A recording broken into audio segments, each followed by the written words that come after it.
Assalamualaikum warahmatullahi wabarakatuh. Perkenalkan, saya Nabila Az-Zuhro dengan NIM F1C221022. Saya berasal dari Prodi Matematika, Fakultas Sains dan Teknologi Universitas Jambi. Pada video kali ini, saya akan membahas mengenai Islam menghadapi globalisasi. Poin yang pertama yaitu Islam menghadapi tantangan globalisasi. Terdapat beberapa tantangan yang dihadapi oleh umat Islam dalam menghadapi era globalisasi. Yang pertama yaitu kemajuan iptek. Terdapat banyak pendapat yang mengatakan bahwa pendidikan Islam tidak terlalu fokus memprioritaskan aspek yang bersifat praktis dan pragmatis, seperti penguasaan teknologi. Akibatnya, pendidikan Islam tidak mampu bersaing pada level kebudayaan di tingkat global. Secara makro, kondisi pendidikan Islam saat ini sudah ketinggalan zaman. Tertinggal karena kalah berpacu dengan perkembangan dan perubahan sosial budaya, tertinggal sebab alumni yang dihasilkan kalah bersaing dalam penguasaan iptek dengan beragam kemajuan yang dibawanya bersifat fasilitatif terhadap kehidupan manusia. Artinya, iptek memberi fasilitas kemudahan bagi manusia, tetapi juga dapat merugikan. Islam memandang perkembangan iptek sebagai tantangan yang harus dihadapi dan dikuasai, sehingga generasi muslim tidak tertinggal oleh kebudayaan yang berkembang. Pada konteks ini, ada dua hal yang penting untuk dipikirkan, yaitu yang pertama, upaya yang dilakukan agar perkembangan iptek tidak terlepas dari nilai-nilai ajaran Islam, dan bagaimana pendidikan Islam dapat berkontribusi bagi kemajuan iptek di masa depan. Tantangan yang kedua yaitu demokratisasi. Tuntutan demokratisasi pada awalnya ditujukan pada sistem politik negara sebagai antitesis terhadap sistem politik yang otoriter.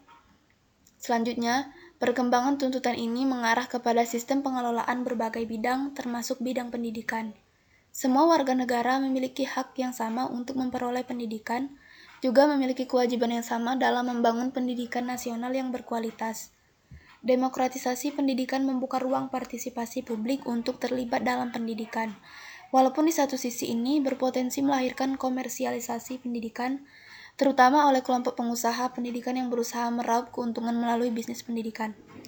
Demokratisasi pendidikan Islam menghendaki sistem pendidikan yang bersifat sentralistik, seragam, dan dependen, untuk beralih mengembangkan sistem pendidikan yang lebih otonom, beragam, dan independen.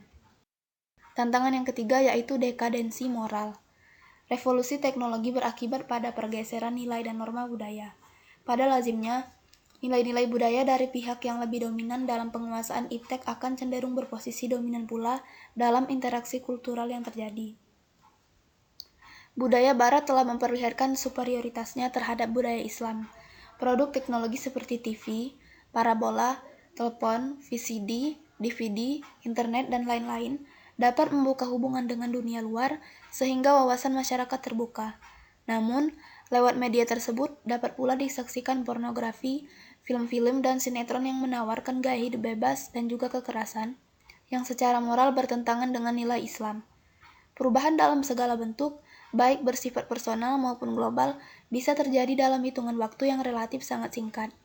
Hal ini merupakan tantangan yang mutlak dijawab oleh pendidikan Islam melalui strategi yang tepat. Poin yang kedua yaitu peran dan kontribusi Islam dalam peradaban dunia. Islam sebagai agama yang mendorong umatnya kepada kebudayaan dengan menempatkan akal pada posisi yang istimewa, menempatkan umatnya yang menggunakan akal dengan baik, berada pada posisi sebagai umat yang memiliki peradaban yang sangat maju. Dengan Al-Quran dan hadis, pengaruh buruk globalisasi tidak dapat menyerang generasi terdidik seperti kita, karena intelektual kita yang berdasarkan sumber Al-Quran dan hadis, dan juga kita bisa mendapatkan pandangan hidup yang sebenarnya, yaitu kita di dunia ini hidup sangat singkat dan akan kembali kepada Sang Pencipta. Sekian dari saya mohon maaf bila ada kesalahan kata. Wassalamualaikum warahmatullahi wabarakatuh.